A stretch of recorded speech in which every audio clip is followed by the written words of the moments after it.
하나님의 은혜가 충만합니다. 주의 성령께서 우리 가운데에 함께 계시는 줄 믿습니다. 오늘 우리가 같이 은혜 나누실 하나님 말씀 로마서 5장 21절 우리 같이 한 목소리로 읽겠습니다. 같이 읽습니다. 이는 죄가 사망 아래서 왕노릇한 것 같이 은혜도 또한 의로 말미암아 왕노릇하여 우리 주 예수 그리스도로 말미암아 영생에 이르게 하려 함이라. 다시 한번 마십시다. 이는 죄가 사망 안에서 왕노릇한 것 같이 은혜도 또한 의로 말미암아 왕노릇하여 우리 주 예수 그리스도로 말미암아 영생에 이르게 하려 함이라. 아멘. 자리에 앉으십시다.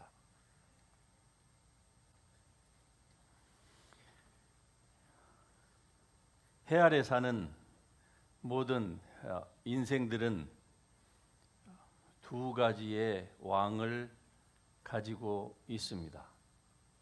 그 하나가 이 본문에 나오는 것과 같이 바로 사망의 왕노릇이고 또 하나는 은혜의 왕노릇입니다. 이 둘에서 피하여 갈 수 있는 사람은 아무도 없습니다. 그러니까 여러분이 사망의 왕노릇 하에 있든지, 다시 말씀드리면은 사망이 여러분의 왕이 되든지 아니면은 은혜의 왕노릇 하에 있든지, 다른 표현으로 하자면은 은혜가 여러분을 왕처럼 다스리든지 어느 쪽을 어느 하에서 사는 것은 여러분의 선택 여하에 따라서 달려 있습니다. 물론 그리스도인은 은혜의 왕노릇 하에 살도록 하나님께서 부르심을 받은 존재인 것은 분명합니다. 그러나 그것이 모든 그리스도인에게 자동적으로 다 이루어지는 것은 아니에요. 이는 마치 축복에 관련된 것과도 똑같습니다. 신명기 28장에 보면은 전체 68절 중에서 14절은 축복에 대해서 얘기를 하고 나머지 그 3배가 되는 분량을 저주에 대해서 얘기를 합니다. 자, 우리는 더 이상 신명기 시대, 즉 올드 커버넌트 하에 있지 아니하고 뉴 커버넌트, 하나님과의 새로운 언약 하에 들어와 있는 사람입니다. 그래서 예수 그리스도로 말미암아 우리는 죄 사함 곧 구속 영생을 받은 존재입니다. 그러나 이렇게 영생을 받았다고 해서 자동적으로 신명기 28장이 나오는 축복만 임하고 저주는 우리 가운데 임하지 않느냐 하면은 그렇지는 않다 이 말이죠. 법적으로는 그것이 사실이에요. 더 이상 15절부터 68절까지의 그 저주, 즉 들어와도 저주를 받고 뭘 해도 저주를 받는다 이거죠. 하나님을 떠난 인생은, 즉 죄를 범한 인생은요, 나와도 복을 받는 게 아니라 저주를 받고, 나가도 저주를 받고, 들어와도 저주를 받고, 뭘 해도 저주를 받는다. 그게 죄인의 실상이다 이 말이죠. 그런데 새 언약 하에 들어온 사람은 더 이상 그러한 저주 가운데에 살지 않도록 하나님께서 모든 장치를 다 마련해 주셨습니다. 하지만 그것이 모든 그리스도인에게 전부 자동적으로 예수님만 영접하면 자동적으로 되느냐? 그렇지 않다 이 말이죠. 신앙생활을 수십 년 하신 분들도 상담을 하다 보면은 왜 이렇게 우리 가정에 저주가 많은지 모르겠다고, 자기도 모르게 얼마나 그게 속에서 울분이 쌓여서 막 터지듯이 얼마나 그런 그 저주의 흔적, 저주의 그 효과가 자기의 가정, 자기의 삶이나 가족 가운데에서 자주 나타났고, 또 지금 그러한 피해를 보고 있으면은 그런 말이 그냥 부지불식간에 튀어나올까요? 일평생을 신앙생활한 성도들에게서 이런 말이 튀어나오는 것은 무엇입니까? 하나님께서 그분의 가정은 개인이나 더 이상 사랑하지 않고 여전히 옛 언약 하에 두셨기 때문에 그렇습니까? 그렇지가 않은 것입니다. 본인이 무지해서 저주 가운데에 그 저주의 효과를 본인이 그대로 맡고 있기 때문에 그래요. 즉 자기 자신을 이 저주로부터 지킬 수 있는 그 믿음의 방패를 들지 않았기 때문에 그러한 것이에요. 그 축복과 저주는 자동적으로 임하는 것이 아닙니다. 하지만 불신자에게 있어서는 아무리 설사 불신자가 뭐 믿음의 방패가 무엇인지를 모르겠지만 그러나 누군가가 안다고 치십시다. 구원은 받지 못했는데 성경을 읽다가 믿음의 방패라고 하는 용어를 알아서 이런 표현은 굉장히 프레시하다, 좋다. 그래서 믿음의 방패라고 하는 것을 자기가 들었다고 치십시다. 그러면 믿음의 방패를 들으면은 불신자에게 믿음의 방패가 효과가 있습니까? 그렇지는 않은 것이에요. 그러나 신자는요, 믿음의 방패를 들으면 효과가 있습니까? 반드시 있지요. 할렐루야. 그러나 들지 않으면은요, 효과가 없는 것입니다. 마치 없는 거와 똑같아요. 예. 방패가 전혀 주어지지 않은 그런 사람과 똑같다 이 말입니다. 오늘 우리가 지금 살펴볼 은혜의 왕노릇, 죄의 왕노릇, 즉 사망의 왕노릇, 이 부분에 대하여서 아마 많은 분들은 이러한 설교는 그렇게 많이 듣지를 못하면서 신앙생활 해 오셨을 것입니다. 자, 오늘 본문에 보면은 이 죄 또는 죄들이라고 하는 이 단어가 등장을 하는데 사도 바울이요 의도적으로 하나님의 성령의 감동하심을 받아서 이 로마서에서만 이 죄라고 하는 단어를 49번을 사용합니다. 이 죄라고 하는 단어가 몇 번 나온다고요? 이렇게 많이 나오는지 모르셨죠? 예. 로마서 이 북에서만 49번이 등장을 해요. 즉 죄, 하마르티아라고 하는 이 죄는 명사형인데 우리가 무슨 이 원어까지 뭐 알 필요는 없습니다만은 그러나 어쨌든 이 죄라고 하는 단어가 49번이 나오는데 그 가운데에서 2번의 경우를 제외하고 47번은 이 죄를 무엇으로 표현을 하는 거 하니 같이 합니다. 죄의 경향. 예, 죄를 짓는 경향이다. 이렇게 이 47번을 사용을 합니다. 그러니까 여러분이 로마서를 읽을 때 1장에서부터 죄에 대해서 죄 49번이 나오는데 그 가운데서 47번을 개인적인 그 act of sin, 즉 죄의 어떤 그 행위가 아니고요. 죄의 경향, the tendency로 나오는 거예요. tendency of sin. 예.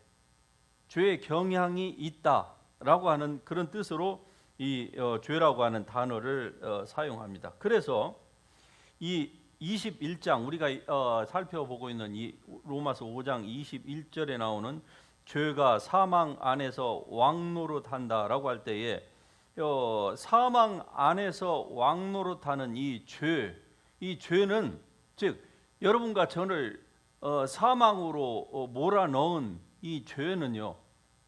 본문에서 말씀하고 있는 이 죄, 또 로마서 전체에서 49번 중에서 47번이니까 거의 99%라고 봐야 되겠죠. 이 죄는 어떤 죄냐? 여러분과 우리를 죄 가운 즉 사망 가운데로 몰아넣는 이 죄는요. 우리가 개인적으로 짓는 이런 죄 저런 죄, 즉 액션 오브 신이 아닙니다. 죄의 행위가 아니에요. 즉 개인적인 죄 때문에 여러분이 죽는 게 아니에요. 아니 그러면 개인적인 죄가 아니면 뭡니까? 죄의 삭은 사망이라고 했는데 그렇죠. 이래서 하나님의 말씀을 볼 때에 원어와 깊은 그 분석이 필요한 겁니다. 그냥 믿어 이렇게 얘기를 한다고 하면 물론 믿기는 믿죠. 근데 좀 더 배운 식자들은 과연 이 로마서에 보니까 죄라고 하는 단어가 그렇게 많이 나오는데 이것이 어떤 겁니까? 우리가 다 죽는데 죄의 삭은 사망인 줄은 알겠는데 무슨 죄입니까? 내가 죄를 어제도 짓고 오늘도 짓고 내일도 짓는 그 개인적인 죄 때문에 죽는 겁니까? 아니면은 다른 무엇입니까? 개인적인 죄가 아니라 우리를 사망에 이르게 하는 죄는 개인적인 죄가 아니라 뭐라고요?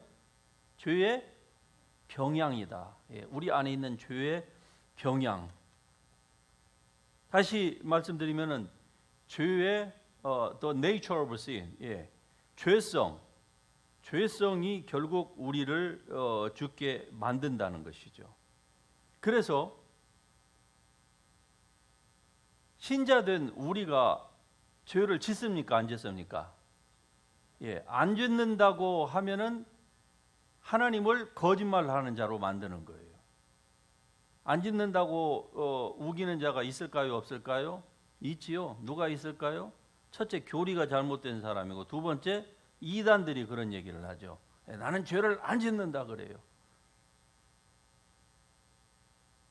제가 아는 어느 의사 두 분인데, 이 두 분이 같은 대학교 동기인데 둘 다 신앙생활을 안 하는 분인데, 두 분이 대화하는 내용을 언뜻 지나가다가 들어본 적이 있어요. 그러는데 제 얼굴에 미소가 지어졌습니다.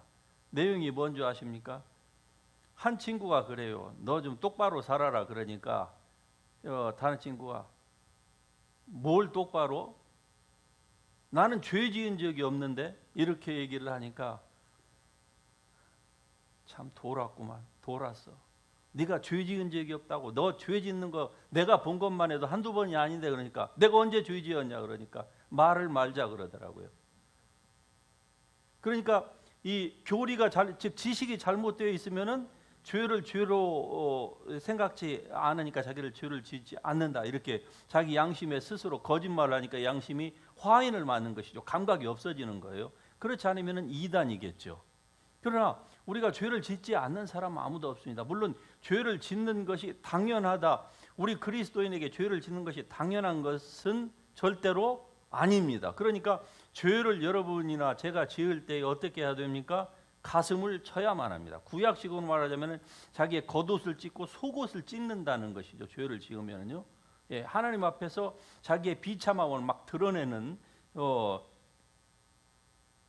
이게 죄에 대한 우리의 의인들의 반응이어야 된다 그 말입니다. 그러나 자, 여러분과 제가 죄를 짓는다고 할 때는 이 죄를 짓는 우리의 행위를 고치려고 해서는 안 되는 거예요. 왜? 행위를 고치려고 하면 그것은 단 일회성밖에 효과가 없어요. 자, 죄를 지었습니다.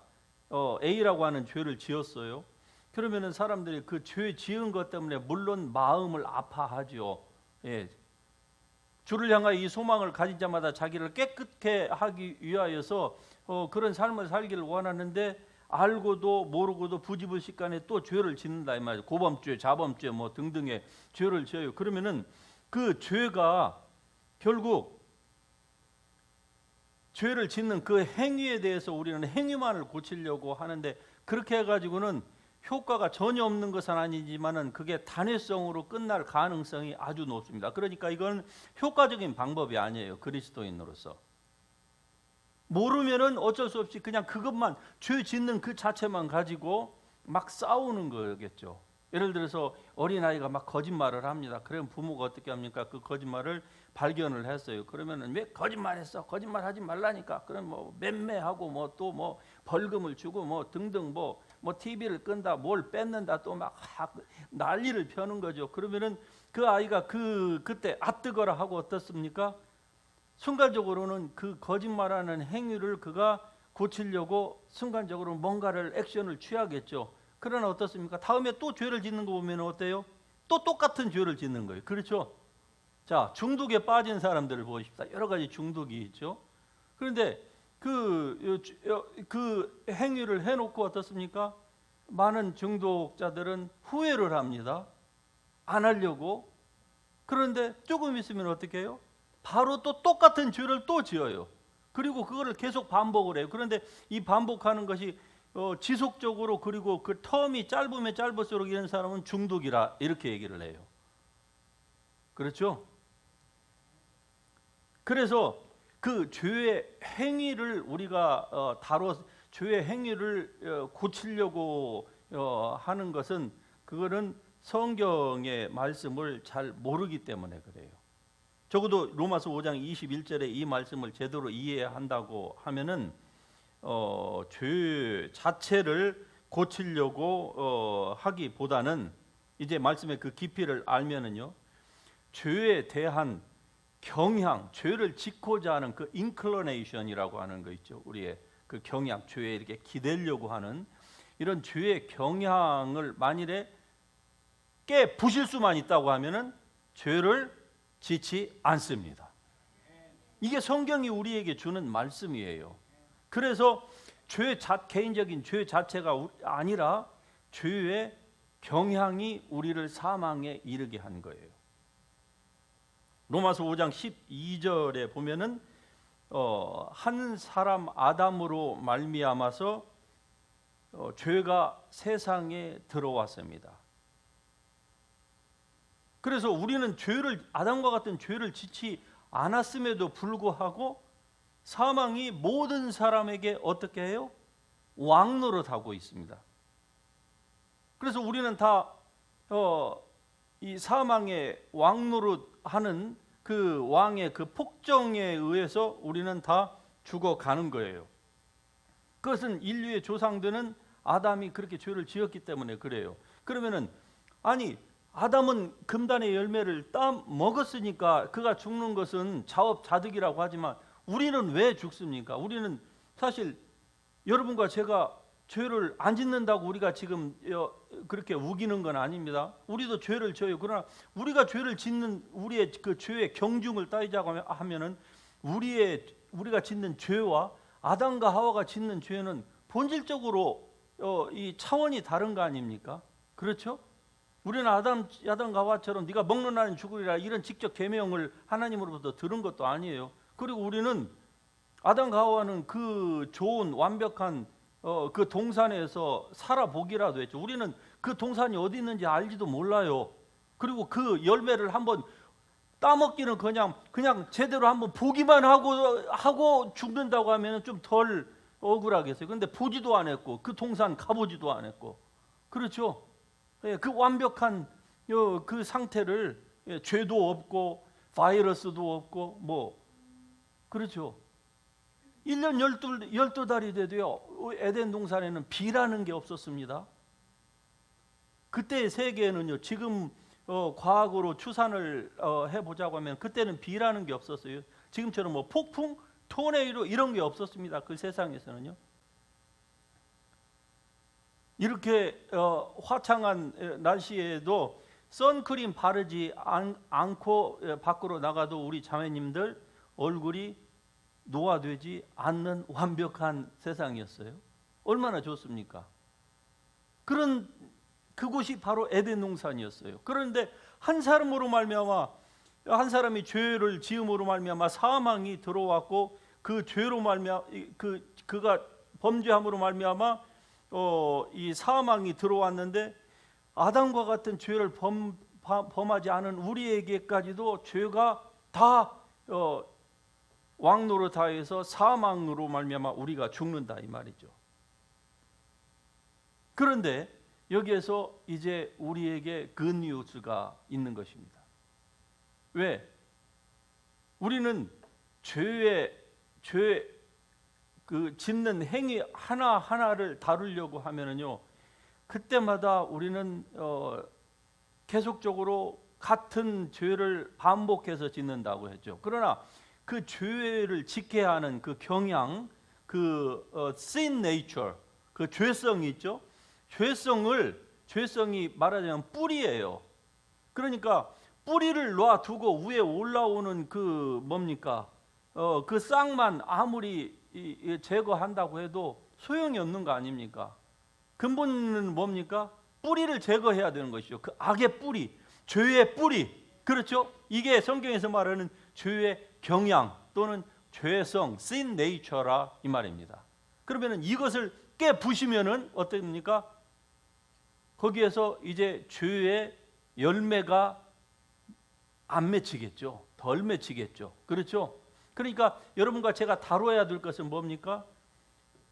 나의 잘못된 죄된 행동 이전에 뭘 다뤄야 돼요? 죄성을 다뤄야 되는 거예요. 죄의 경향을 다뤄야 되는 것입니다. 즉 뿌리를 건드려야 되는 거예요. 뿌리하고의 싸움을 해야 되는 거예요.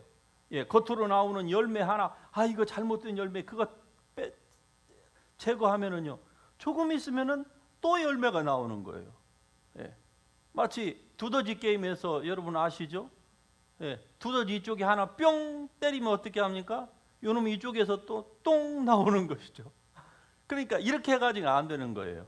근본적인 문제를 해결을 해야 되는데 그것이 뭐라? 죄의 경향, 즉 죄성을 해결하는 것입니다. 한 사람으로 말미암아 이 죄가 세상에 들어왔는데 아담과 같은 죄를 범하지 않은 우리에게도 왜 사망이 일어났느냐? 그것은 아담 안에서 태어난 우리에게 죄의 경향이, 즉 죄성이 있기 때문에 그러한 것입니다. 자, 그래서 사망이 모든 사람에게 왕노릇 했어요. 다 그래서 우리가 지금 죽어가고 있습니다. 그런데 그리스도 안에 들어온 우리에게는요, 이 죄성이 사라졌습니다. 할렐루야. 여러분과 저에게 이 죄의 경향은 이 죄성 자체가 없다니까요. 여러분 안에 두 자아가 없다고 제가 누누이 말씀을 드리죠. 세상의 심리학, 기독교 심리학에서는 두 자아를 얘기하지만 그건 성경이 아닙니다. 성경은 그렇게 얘기하지 않아요. 그리스도와 함께 옛 자아는 죽었다 살았다. 죽었다. 죽었습니까? 그러면 여러분 안에 자아가 몇 개 있습니까? 이게 아니고 뭐예요? 이겁니까? 하나밖에 없는 거예요. 그러니까 죄성은 없는 것입니다. 그래서 로마서 6장 6절에 보면 우리가 알거니와 우리 옛사람은 예수와 함께 십자가에 못 박혔다 그래요. 십자가에 못 박혔다. 못 박혔으면 살았다는 겁니까? 죽었다는 겁니까? 죽은 것이죠. 그래서 못 박힌 것은 죄의 몸이 죽어서 다시는 우리가 죄에게 종노릇하지 아니하게 하려 함이라. 할렐루야. 우리 옛사람이 죽은 거예요. 내가 그것을 십자가에 못 박은 것도 아닌데 예수 그리스도를 믿었다고 하는 그 은혜로 말미암아서 그 이후로는요, 의가 우리에게 왕노릇하게 된 것입니다. 그러나 이 의가 왕노릇한 것이 모든 사람에게 자동적으로 정말로 의의 열매가, 풍성한 열매가 맺혀지려면 어떻게 해야 될 것이냐? 하나님의 말씀을 바로 알아야만 하는 것입니다. 옛사람은 죽었습니다. 그래서 우리 안에는 두 자아가 없습니다. 하지만은 이 죄의 경향, 제가 초조에서부터 말씀을 드렸죠. 죄를 짓고자 하는 경향은 우리 안에 남아 있습니다. 옛 사람은 없어요. 그러나 죄의 성질, 죄성 또는 죄의 경향은 남아 있어요. 그래서 이것이 우리를 죄를 자꾸 짓게 만들어요. 그러니까 겉으로 나타나는 죄 자체를 다루려고 할 것이 아니라 이 근본 뿌리 되는 죄의 경향, tendency of sin 또는 sin nature, 이 죄성을 다루면 되는 거예요. 옛 자아는 없습니다. 그런데 그러면은 옛 자아가 죽었고 그리스도 안에서 새로운 피조물인 새로운 자아밖에 없는데 그러면 이 죄성은 무엇이란 말입니까? 이것은 옛 자아가 남기고 간, 어디에 남겼을까요? 같이 합니다. 우리의 생각과 우리의 감정, 여러분의 생각과 감정에 남기고 간 그 죄의 텐던시 또는 죄성이 결국 우리를 죄를 짓게 만드는 것입니다. 이것이 우리를 죄로 몰아가려고 하는 거예요. 죄성은 더 이상 없습니다. 즉 죄성을 가지고 있는 사람은요, 죄를 아무리 안 지으려고 해도 안 지을 수가 없습니다. 왜냐하면 죄를 짓는 자는 죄의 노예이기 때문에 그의 마스터 되는 이 죄와 그리고 그 죄의 주범인 사단이 그 사람 위에 왕노릇해서 폭군처럼 자기가 뭐 안 하고 싶다고 해서 안 하는 게 아니에요. 그래서 성경은 뭐라고 합니까? 그때 너희가 무슨 죄를 지었느냐, 성경이 에베소서에게서 말씀하잖아요. 우리가 그때를 생각하면은 정말 부끄럽다는 것이죠. 왜? 죄의 왕노릇에서 예수 그리스도로 말미암아 의의 왕노릇 안으로 들어오기 이전에는요, 죄를 안 짓고 싶다고 해서 안 짓는 게 아니에요. 그러면은 세상 사람들 가운데서 여러분 이렇게 생각하겠죠. 아, 세상 믿는 사람 가운데서 죄 짓고 나쁜 짓 하는 사람이 많은데, 그런데 믿지 않는 사람 가운데서도 오히려 그리스도인보다 법 없이도 살만한 그런 사람들, 선한 사람들이 많습니까? 적습니까? 많습니다. 그럼 그런 사람은 어떻게 될까요? 그런 사람은 우리가 겉으로 보기에는 죄의 왕노릇 하지 않는 왕노릇의 그 피해자가 아닌 것처럼 느껴지는 것이죠. 그러나 세상은 그런 관점으로 보려는지 모르지만 하나님은 중심을 보시는 것입니다. 사람은 겉모습을 봐요.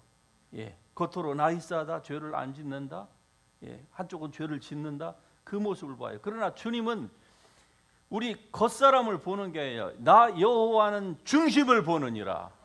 하나님 보시는 중심은 무엇일까요? 그 사람 안에 하나님의 생명이 있느냐 없느냐를 보시는 거예요. 그러니까 겉으로는 아무리 죄의 행동을 안 하는 것 같지만 하나님은 겉에 죄를 죄 원, 죄 투를 보시는 것이 아니라 그 사람 속을 보시는 거예요. 그리스도 안에서 거듭났느냐 거듭나지 않았느냐 이것을 보시는 거예요. 그러니까 죄를 짓지 않는다고 나는 예수를 안 믿어도 예수 믿는 저 사람들보다 나는 의롭다, 그리고 자인이 타인이 그렇게 인정을 해준다 할지라도 하나님이 보실 때는 틀렸다 이 말이죠. 예. 그건 사망의 자식이니까. 자, 문제는 우리 그리스도인입니다. 그러면은 우리가 우리 안에 옛사람은 없는데 새 사람만 존재하는데도 왜 죄를 짓느냐? 다시 말씀드려서 죄의 경향, 즉 옛사람이 우리의 기억이나 우리의 감정에 남기고 간 그 tendency of sin 또는 sin nature가 우리에게 남겨져 있어서 그것이 우리를 찾고 죄를 짓게 만드는 거예요. 성질이 급한 사람은 그 급한 성질 때문에, 또 이 사람은 또 이러한 그 텐던시가를 가지고 있는 거예요. 그 DNA가 그런 텐던시가 있다고 치십시다. 무엇이 근원이든 간에 그래요. 중독에 쉽게 빠지는 사람들을 보면은 그런 경향을 가지고 있다, 이렇게 이 심리학에서는 얘기를 하거든요. 어쨌든 그러한 것들을 다스리려면은 그 자체 행하는 그 행위 하나하나를 다스려서는 근본 문제 해결이 안 되는 거예요. 어떻게 해결을 해야 되느냐?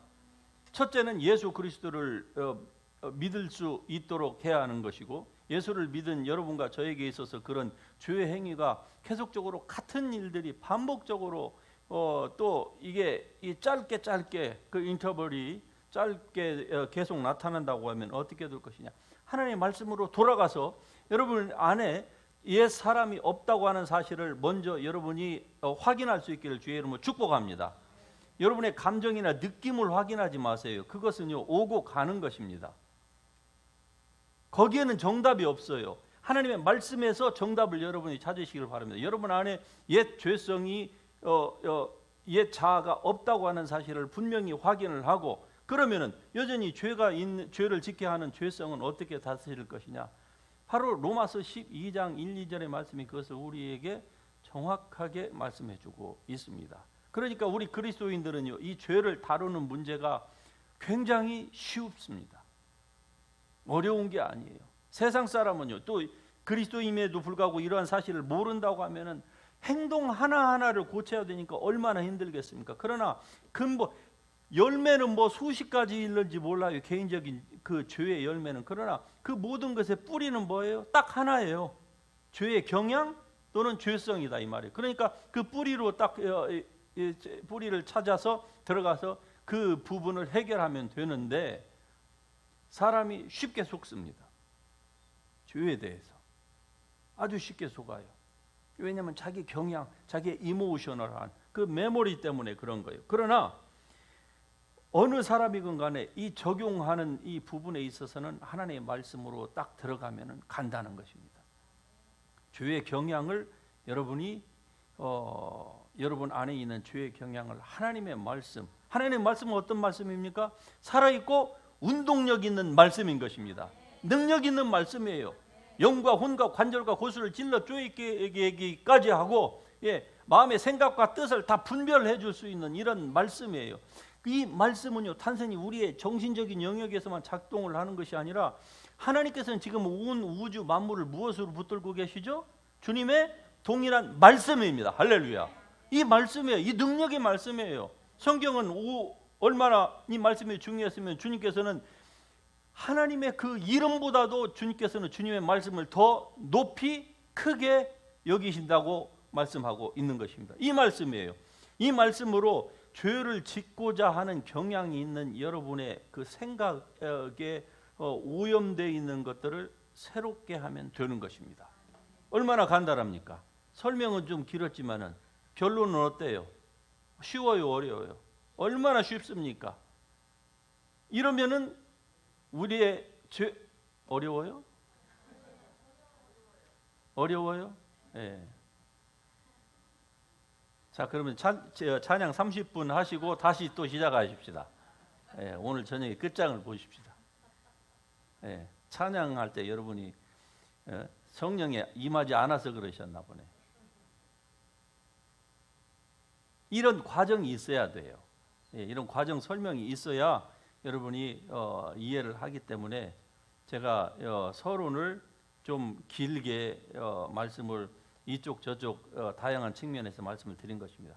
다시 말씀드리면은 죄의 경향, 우리가 가지고 있는 죄를 짓고자 하는 그 경향, 죄성은 불신자가 가지고 있는 죄성과는 다른 겁니다. 불신자는요, 죄성, 옛 자아가 있기 때문에 죄를 짓는 거예요. 그러나 우리는 옛 자아가 없지만은 그래도 죄를 짓는 것은 옛 자아가 남기고 간, 우리의 올드맨이 남기고 간 그 죄의 경향이 아직 조금 남아 있다 이 말입니다. 말하자면 사람이 살다가 돌아가신 분이 있죠. 그러면은 죽으면 어떻습니까? 사람의 몸이 금방 식습니까? 아니죠. 네, 사람에 따라서 개인에 따라 틀리지만은 체온이 일정 기간은 남아 있는 것과 비슷한 거예요. 그러나 이 죄의 경향은 그렇게 뭐 잠시 있다가 자동적으로 몸이 식는 것처럼 그러면 참 좋겠습니다만 그렇지 않은 거예요. 왜? 세상이 죄로 관영하기 때문에 그래요. 그리고 우리가 가지고 있는 우리의 몸이 아직은 구원을 받지 않았고 이 부분은 하나님께서 우리의 역할로 만들어 놓으셨어요. 남겨 놓으셨어요. 왜 그럴까요? 싸워야 되기 때문에 그런 것입니다. 그리고 이걸 통해서 하나님께서 우리에게 아주 큰 영광을 주시기 위하여서 우리의 몫으로 남겨놓으신 거예요. 첫 번째는 하나님의 모든 것들을 다 해주셨는데 보니까 사람이 그것을 가지고 귀중하게 여기지를 못하고 어땠습니까? 마귀에게 팔아 넘겨버린 거예요. 그 후로 하나님께서 이제 오늘 우리가 받는 이 혜택을 인류가 누리게 하기 위해서 하나님은 4,000년 동안을 기다리신 겁니다. 그 이후로 예수께서 지금으로부터 2,000년 전에 오셔서 6,000년 후에 지금 살고 있는 오늘 우리는 이러한 혜택을 받고 있지만 그러나 영혼 육중에서 영만 하나님께서 지금 완전하게 만들어 놓으셨지 아직 우리의 혼과 육에는 죄의 경향을 남겨두신 거예요. 예. 우리가 싸워야 될 몫이에요. 이것을 잘 우리에게 설명해주는 비유적으로 설명해주는 성경 책이 있는데 그게 무슨 책인 줄 아시죠? 같이 하십시다. 사사기. 예, 사사기 전체가 이러한 우리가 뭐 어떻게 싸워야 되는지에 대한 것들을 이스라엘의 히스토리를 통해서 우리에게 말씀하고 있는 겁니다. 그래서 이런 관점에서 여러분이 사사기를 읽으면은 이스라엘 백성들이 하나님께서 스스로의 힘으로는 나올 수 없는 출애굽을 시켜 주셨어요. 그러나 가나안 땅으로 하나님께서 들여 보냈습니다. 결론적으로 과정은 있었지만은 복잡하고 40년 막 스트러글도 있었지만 그러나 결론을 하나님께서 말씀하신 대로 제거할 자들은 제거하고 그리고 가나안 땅으로 들여 보내 주셨어요. 자, 그러면 가나안 땅에 들어가서 그러면 자동적으로 모든 것들이 그냥 그들에게 다 이루어졌습니까? 아니라는 것을 우리는 알지요. 그들이 들어가서 뭘 했어요? 했죠? 가나안 땅에 들어가서 가장 극심하게 그들이 싸워야 했던 것은 뭡니까? 가나안 땅에 있는 점령하고 있었던 7 가나안 7족속과의 끝없는 싸움을 한 거예요. 예, from generation to generation. 그런데 결국 그 싸움에서 졌을 때에 그들이 바벨론 포로로 끌려간 거 아닙니까? 그 후 490년 후에 가나안 땅에 입성한 지, 이게 오늘 우리에게 시사하는 바가 있는 것입니다. 그런데 오늘 우리는요, 사실은 이 가나안에 들어갔던 이스라엘 백성들, 사사 시대를 거치면서 했던 그 백성들의 그 삶보다 훨씬 이 죄에 대해서 싸울 수 있는 그 무기를 하나님께서 주셨습니다. 그것은 바로 첫 번째가 하나님의 말씀이고 하나님의 성령인 것입니다. 그 당시에는 그들이 하나님의 성령의 내주라는 것이 없었어요. 기껏해야 뭐 삼손, 뭐 드보라, 입다, 뭐 이러한 사무엘이나 하나님의 성령, 특별히 하나님께서 초우순 피폴만 몇 사람에게 성령을 부어주셨고 그 사역이 끝나면 성령은 떠나셨어요. 그러나 오늘 우리는요, 우리가 설사 실수한다 할지라도 성령이 떠납니까? 예, 성령은 우리를 떠나지도 않고 버리지도 아니하신다. 할렐루야. 이런 하나님의 은혜를 받은 백성이 없습니다. 지난 4,000년 동안은요, 인류 6,000년 역사 가운데서 이런 4,000년 동안에 살았던 백성들은 이런 혜택을, 베네핏을 받아본 적이 없어요. 우리는 정말로 복된 사람입니다. 물론 죄의 경향을 여전히 가지고 있고, 그리고 죄가 관영된 세상 가운데서 뭐 보는 것이 죄, 생각하는 것이 죄, 걸어가는 것이 죄의 일런지도 모르겠지만, 그러나 우리는 이 사사기 시대에 들어갔던 그 백성들보다 훨씬 행복한 사람입니다. 야, 나는 왜 이렇게 복잡한 세상에 태어났을까? 그렇게 생각하면 여러분, 하나님의 은혜를 누리지 못하고 있는 거예요. 그렇다 할지라도 우리는 하나님 감사합니다. 나의 죄의 경향이 있을지라도 예수 그리스도로 말미암아 성령을 부어주셨습니다. 그리고 하나님의 생명의 그 말씀을 주셨어요. 그리고 누구든지 원하는 자에게는 하나님께서 주의 성령으로 말미암아 은사까지 부어주신다고 약속하셨습니다. 그러므로 은사를 사모하세요. 할렐루야. 은사가 있으면 훨씬 더 이러한 부분에 대한 깨달음이, 언더스탠딩이 더 빨라져요. 그래서 여러분에게 영성 제자 훈련을 시키는 거 아닙니까? 그냥 성경 공부가 아니라, 그걸 배워야 되겠습니까? 아니겠습니까? 대충 해도 되겠습니까? 그래서 여러분 안에 있는 이 죄책감과 정죄감을 제거하십시오. 간단합니다. 결론은 항상 간단해요.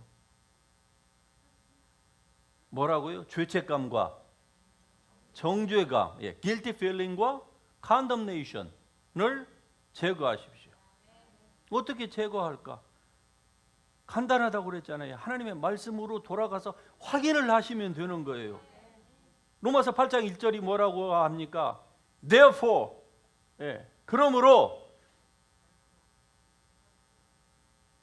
there is no condemnation for those who are in Christ Jesus. 할렐루야.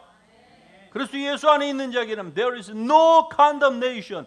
그 말씀으로 돌아가서 여러분에게 정죄감이 여러분을 괴롭힙니까? 인류를 죽이는 것은 결국 이 정죄감 때문에 인류가 죽어 나가고 있는 거예요.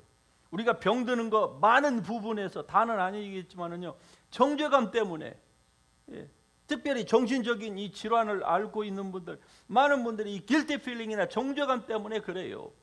그래서 이것을 여러분의 뇌리 속에서 제거하실 수 있기를 주의로 축복합니다. 그러면 죄가 훨씬 죄의 행위의 열매가 덜 맺힙니다.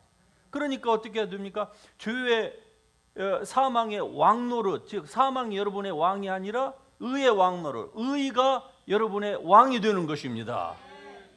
의인은 예수 그리스도예요. 그러니까 예수 그리스도가 여러분의 왕이 되는 그런 삶을 살게 되는 것입니다. 이런 사람은 어디에 가서든지 무엇을 하든지 늘 하늘의 평안과 기쁨이 임하는 것입니다. 이런 삶을 여러분이 누리실 수 있기를 바랍니다. 이러면은 하나님의 능력이 여러분의 속에서 생수와 같이 흘러 넘치는 이러한 축복을 받을 줄로 믿습니다. 더 자세한 것들은 우리가 또 영성 제자 훈련에서 다루도록 하십시다. 예. 우리 같이 일어나셔서 오늘 우리 살펴본 이 말씀 은혜의 왕노릇에 대하여 다 깨닫지 못하시다고 하면은 성령님 알게 해주세요. 그렇게 주님께 기도하면 됩니다. 예수님이 다 가르치셔 놓고 제자들의 표정을 보니까 머리로는 알았다고 입으로는 하는데 눈동자를 보니까 다 못 알아듣는 거예요. 그러니까 예수님이 뭐라고 하십니까? 진리의 성령이 오시면 내가 너희에게 한 말을 다 알게 하시겠다. 할렐루야. 아멘. 예. 그래서 우리에게 하나님은 정말 좋으신 하나님이십니다. 우리 같이 주님의 은혜를 노래하시면서 하나님의 보좌 앞으로 담대하게 나아가십시다.